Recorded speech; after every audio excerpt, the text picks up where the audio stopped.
गोंदियात आशा व गटप्रवर्तक संघटना आयटकचे तिसरे राज्य अधिवेशन 27 आणि 28 एप्रिलला गोंदियात होत असून 24 जिल्ह्यातील जवळपास 300च्या वर आशा सेविका व गटप्रवर्तक येणार आहेत। गोंदिया जिल्ह्यातील 1000च्या वर आशा सेविका व गटप्रवर्तक येणार असल्याची माहिती राज्य अध्यक्ष राजू देशले आणि जिल्हा अध्यक्ष हवसलाल रहांगडले यांनी दिली। 27 एप्रिलला गोंदियाच्या शासकीय विश्रामगृहातून आशा सेविका आणि गटप्रवर्तक महिला रॅली काढली तर दुपारी या अधिवेशनाला सुरुवात होणार असून आशा सेविका व गटप्रवर्तकांना किमान वेतन द्यावे, कायदा अंतर्गत पेमेंट देण्यात यावं ही मागणी या अधिवेशनात ठेवण्यात येणार आहे। गोंदियाहून प्रतिनिधी अमरदीप बडगे। महाराष्ट्र राज्य के और दूसरी है कल्पना डोंगरे जो आईटेक के जिला सचिव और संगठन की जिला सहसचिव है। ये परिचय जो मेरे उनका है। किती लोक कुठल्या जिल्ह्यात या ठिकाणी येणार आहे? हे तिसरे अधिवेशन आहे। या तिसऱ्या अधिवेशनमध्ये जवळपास 24 जिल्ह्यातील 300 जवळपास प्रतिनिधी येणार आहेत यामध्ये।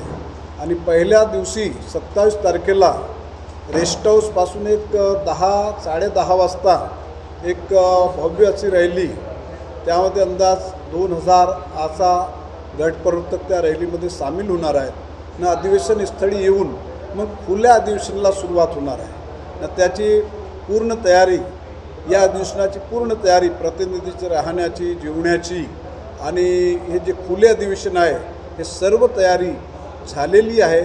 आणि कार्यकर्ते, आशा गटप्रवर्तक संघटनेचे कार्यकर्ते, आयटकचे कार्यकर्ते जोमाने कामाला लागले आहेत ना। हा अधिवेशन यशस्वी होईल ना। गोंदियामध्ये हा अधिवेशन असल्यामुळे आम्हाला अत्यंत एक खुशी आहे आणि एक कामगारामध्ये एक उत्साह आहे। कामगार स्वतःच्या खर्चाने अधिवेशन करत आहेत, हे मोठी बाब, सर्वात मोठी बाब ही आहे। हवसलाल रहांगडले, जिल्हा अध्यक्ष आयटक। उद्याच्या अधिवेशनामध्ये आशा गटप्रवर्तकांना येणाऱ्या काळात ज्या मागण्या आहेत त्या मागण्या संदर्भात चर्चा करणार आहोत। या देशामध्ये किमान वेतन आशाताईंना 26,000 रुपये आणि गटप्रवर्तकांना किमान वेतन 34,000 रुपये अधिक प्रवास भत्ता मिळावा ही महत्त्वाची मागणी असणार आहे। केंद्र सरकारकडे गटप्रवर्तकांचा, कंत्राटी कर्मचाऱ्यांचा प्रस्ताव गेलेला आहे, तो प्रस्ताव त्वरित मंजूर व्हावा ही मागणी असणार आहे। आशा गटप्रवर्तकांना पेन्शन लागू झाली पाहिजे। मागच्या सरकारने बोनस, दीपावलीची भेट देण्याचं संदर्भात भूमिका घेतली पण GR काढला नाही, म्हणून सर्व आशा गटप्रवर्तकांना दीपावलीची बोनस, भाऊबीज भेट मिळायला पाहिजे। त्याचप्रमाणे अपघात झाल्यावरती 10 लाखाचा विमा कवच दिलेला आहे, पण नैसर्गिक मृत्यू जरी आशा गटप्रवर्तकांचा झाला तर त्यांच्या कुटुंबियांना 10 लाख रुपयाचं कवच, विमा कवच दिलं पाहिजे ही मागणी आहे। आशा गटप्रवर्तकांना 5 लाख रुपये आरोग्याचा विमा प्रत्येकाला मिळावा।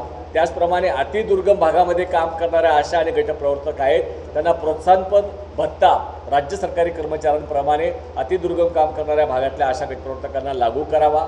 या मागण्या आमच्या प्रमुख आहेत। या मागण्यांवरती आम्ही विचारविनिमय करून केंद्र सरकारने 2018 पासून 1 रुपयासुद्धा मोबदला वाढ केलेली नाही, त्यामुळे येणाऱ्या काळात केंद्र सरकारच्या विरोधात तीव्र असं आंदोलन करण्याचा निर्धार या अधिवेशनामध्ये होणार आहे। आपलं नाव? मी कॉम्रेड राजू देशले, आशा गटप्रवर्तक संघटना महाराष्ट्र राज्याचा अध्यक्ष म्हणून काम करतो। दिवसभरातील घडामोडींचा आढावा घेण्यासाठी पाहत रहा N24 मराठी न्यूज चॅनल।